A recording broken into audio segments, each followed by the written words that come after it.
Assalamualaikum warahmatullahi wabarakatuh. Alhamdulillahi rabbil alamin. Assalatu wassalamu ala ashrafil anbiya'i wal mursalin wa ala alihi wa ashabihi ajma'in. Kaum muslimin dan kaum muslimat rahimakumullah.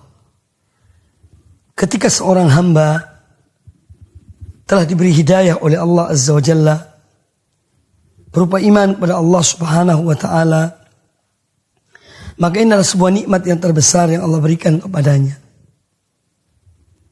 Oleh karena itu, seyogianya seorang hamba senantiasa mensyukuri nikmat Allah berupa hidayah tersebut. Namun sebagai seorang manusia, bagaimanapun upaya yang dilakukan agar dapat istiqomah dalam berbuat baik, namun terkadang dia terjerumus dalam kemaksiatan dan dosa. Dan Allah Subhanahu wa ta'ala ketika mentakdirkan dan menetapkan adanya kemaksiatan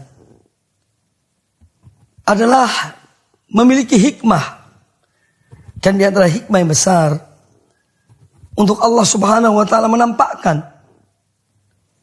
sifatnya.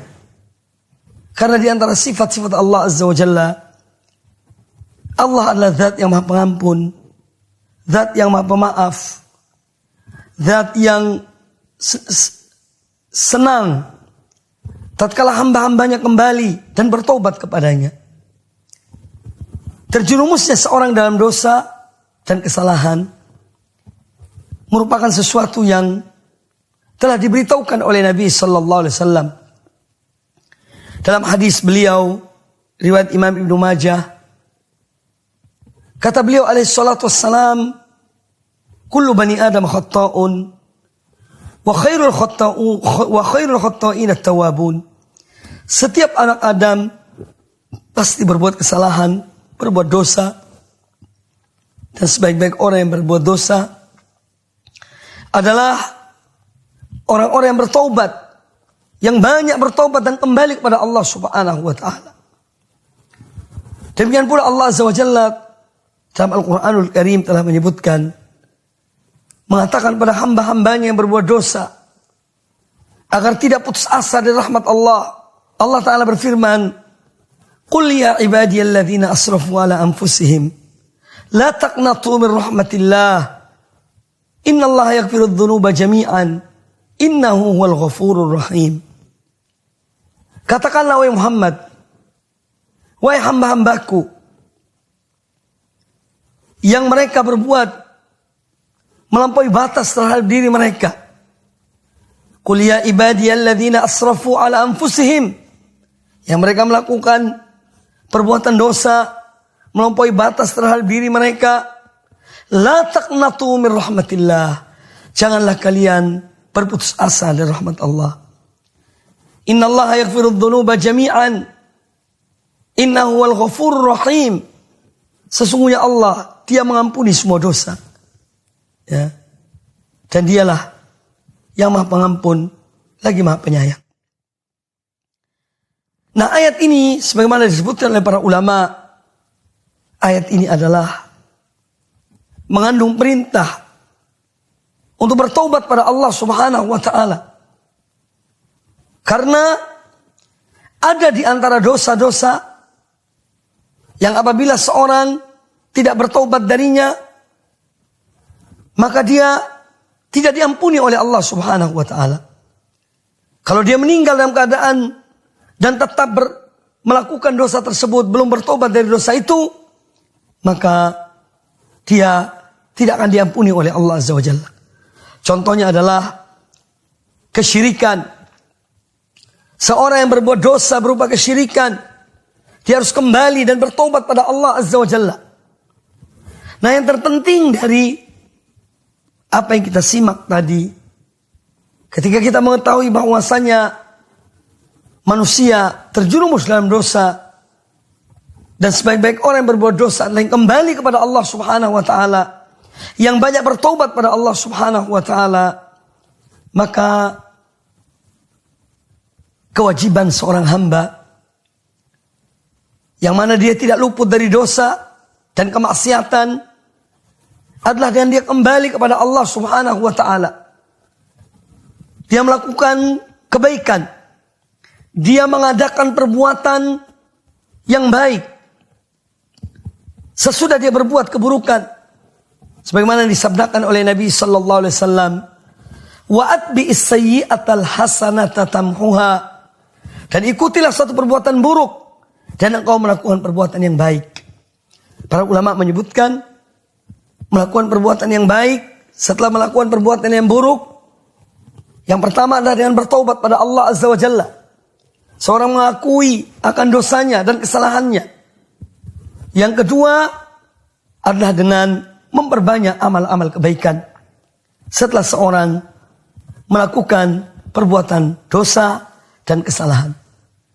Dan ada sebuah hadis Nabi sallallahu alaihi wasallam yang mana hadis ini tentu mendorong seseorang untuk senantiasa bertobat dan kembali kepada Allah Subhanahu wa taala serta melakukan amal-amal kebaikan setelah dia melakukan suatu perbuatan dosa, suatu kemaksiatan atau suatu kesalahan. Diriwayatkan Imam At-Tabrani dalam kitabnya Al-Mu'jamul Awsat dari sahabat Abu Dzar Al-Ghifari radhiyallahu anhu, beliau mengatakan bahwa Rasulullah sallallahu alaihi wasallam bersabda, "Man ahsana fima baqiya ghufira lahu ma madha." Man ahsana fima baqiya. Barang siapa yang dia berbuat baik pada sisa-sisa umurnya, pada sisa-sisa kehidupannya, niscaya dia akan diampuni apa yang telah dia lakukan, apa yang telah dia kerjakan dari perbuatan-perbuatan dosa. Kemudian kata Nabi sallallahu alaihi wasallam, "Wa man asaa fima baqiya ukhidha ma madha wa ma baqiya."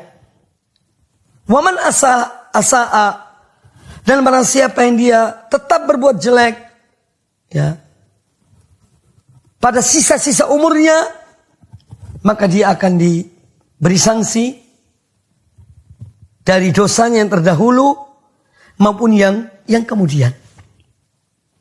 Nah, hadis ini sebetulnya apabila seorang merenungkannya, betapa Allah Subhanahu wa taala memiliki rahmat dan ampunan yang besar kepada hamba-hambanya. Maka Nabi sallallahu alaihi wasallam mengarahkan kepada hamba-hamba Allah, kepada umatnya, agar dia memanfaatkan umurnya atau pada sisa-sisa umurnya, sisa-sisa waktunya yang ada untuk melakukan perbuatan-perbuatan yang baik. Maka perbuatan-perbuatan yang baik yang dilakukan di akhir-akhir kehidupannya akan menghapus dosa-dosanya yang terdahulu.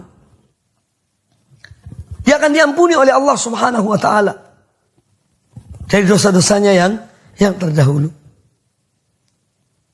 Tetapi barang siapa yang dia terus berbuat jelek, terus berbuat dosa dan maksiat di akhir-akhir kehidupannya, sampai mungkin naudzubillah min dzalik, di akhir dari kehidupannya dalam keadaan tetap berbuat dosa, maka kata Nabi sallallahu alaihi wasallam, "Ukhidha fima baqiya wa ma madha."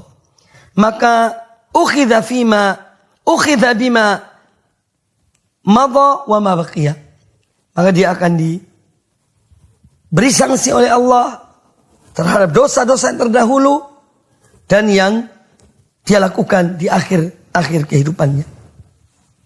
Makanya seorang hamba ketika dia selalu minta kepada Allah Azza wa Jalla agar Allah memberikannya, menganugerahkan kepadanya husnul khatimah, mati dalam keadaan baik, salah satunya adalah mati dalam keadaan dia telah bertobat pada Allah Ta'ala. Mati dalam keadaan dia melakukan amal kebaikan, amal soleh. Dan ini salah satu tanda, salah satu ciri seorang mati dalam kebaikan. Dan Allah Azza wa Jalla apabila menghendaki seorang hamba kebaikan di akhir hidupnya, yaitu dengan dia mati dalam keadaan baik, dalam keadaan husnul khotimah, maka Allah menggunakan hamba ini. Sebagaimana disabdakan oleh Nabi sallallahu alaihi wasallam dalam hadis yang sahih, "Idza aradallahu bi'abdin khairan," apabila Allah menghendaki suatu kebaikan bagi seorang hamba, ista'malahu, maka Allah akan menggunakan atau memakai hamba ini. Maka sebagian sahabat bertanya, "Qila," sebagian sahabat bertanya kepada Nabi sallallahu alaihi wasallam, "Ya Rasulullah, wa kaifa yasta'miluhu?" Wahai Rasulullah, bagaimanakah Allah memanfaatkan, Allah memakai orang ini, seorang hamba tersebut yang Allah menghendaki kebaikan baginya? Qal, kata Nabi sallallahu alaihi wasallam, "Yahdihi li amalin salihin qabla mautihi." Yahdihi li amalin salihin qabla mautihi. Maka Allah memberikan petunjuk, memberikan hidayah, memberikan taufik kepadanya, yakni untuk melakukan amal-amal kebaikan sebelum dia meninggal. Ini cara bagaimana Allah Subhanahu wa taala memakai seorang hamba di akhir kehidupannya, yang mana Allah menghendaki kebaikan baginya.